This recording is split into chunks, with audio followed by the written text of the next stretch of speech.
Hola a todos los que nos escucháis en estos momentos. Hoy continuamos estudiando la Biblia con el tema 864 para estudiar el capítulo 5 del libro de Hechos. Como siempre, le damos la palabra a Francisco. Continuamos estudiando el enfrentamiento entre los fariseos y los dos apóstoles, como ya lo hicimos en el tema de ayer. Incluso estuvimos viendo el testimonio de Bernabé, que fue capaz de vender sus propiedades para ayudar a los discípulos necesitados. Bien, pues ahora vamos a relatar un mal testimonio. Victoria nos lo va a leer. Los versículos 1 y 2 nos dice: Cierto hombre llamado Ananías, con Safira su mujer, vendió una heredad y sustrajo del precio, sabiéndolo también su mujer, y trayéndolo solo una parte, la puso a los pies de los apóstoles. Solo un narrador veraz, como lo era Lucas, relataría la historia de Ananías y de Safira con esta claridad y comprensión, así como un Judas entre los 12 discípulos. También en la naciente iglesia pura y activa hubo un matrimonio que prefirió la mezquindad a la generosidad y la hipocresía a la honestidad. Pedro, inspirado por el Espíritu Santo, percibió el engaño, dicen los versículos 3 y 4. Y dijo Pedro: Ananías, ¿por qué llenó Satanás tu corazón para que mintieses al Espíritu Santo y sustrajeses del precio de la heredad reteniéndola? ¿No se te quedaba a ti y vendida no estaba en tu poder? ¿Por qué pusiste en tu corazón? No has mentido a los hombres, sino a Dios. Nadie había obligado a Ananías a vender la propiedad, solo se esperaba que honradamente entregara el producto de lo que había prometido. Lo que Pedro dijo indica que la Iglesia no obliga a nadie a contribuir para el fondo común, pero si una persona prometía dar, debía entregar lo que había prometido. Ananías estuvo siempre libre de hacer lo que mejor le parecía.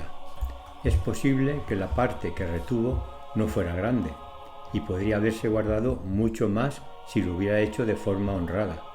Pero este intento de obtener fama de ser generoso sin hacer realmente un sacrificio lo hizo culpable de sacrilegio. Al decirle Pedro: ¿pusiste esto en tu corazón?, le está diciendo que esta trampa ya la tenía premeditada. No se trataba de haber cedido a una tentación repentina, sino de haber acariciado un plan que nunca fue correcto y que resultó en un mal acto. Satanás había entrado en su corazón con este plan y Ananías nunca lo rechazó. No significa que Ananías no hubiera mentido a los hombres, sino que su pecado, en primer lugar, consistía en que había tratado de engañar a Dios. Bien, pues el relato fue como dicen los versículos del 5 al 10, que tanto Ananías como su esposa Safira cayeron muertos fulminados al instante. A simple vista podría parecer que el castigo fue demasiado para lo que habían hecho, pero Ananías y Safira eran miembros de la naciente iglesia.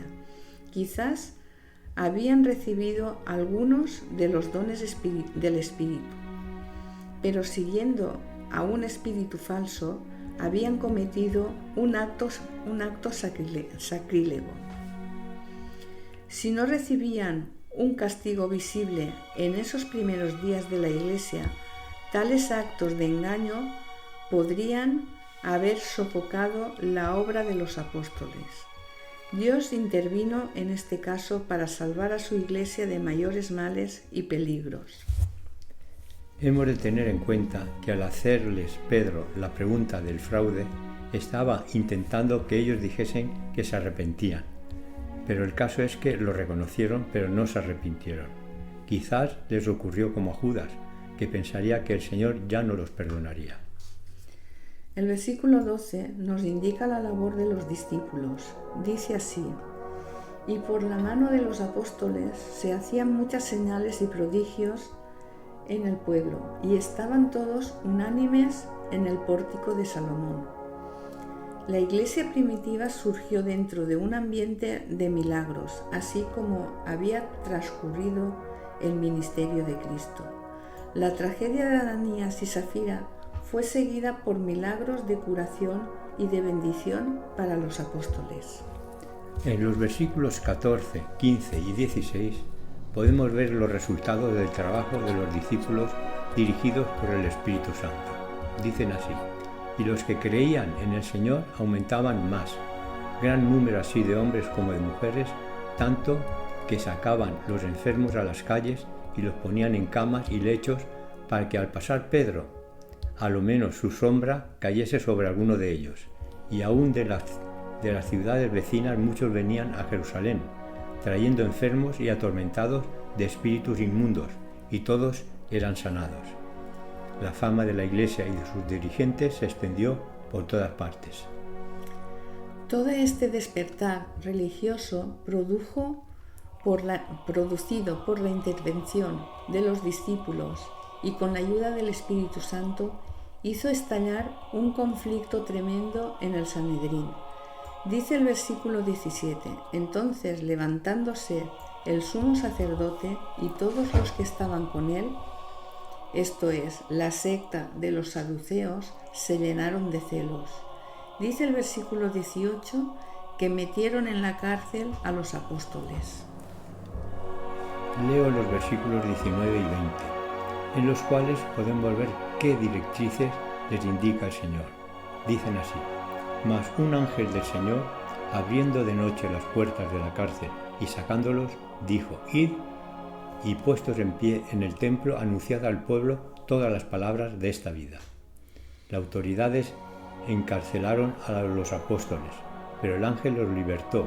Parece como si fuera una protesta divina contra el proceder de los saduceos, que enseñaban que no había ángeles ni espíritus. Dios había demostrado su poder, los apóstoles habían sido reconfortados por la intervención celestial en su favor, y los saduceos habían recibido la oportunidad de darse cuenta que estaban luchando contra poderes sobrenaturales. No hemos podido acabar el estudio de este capítulo 5 de Hechos, por lo que mañana continuamos estudiando la Biblia con el tema 865.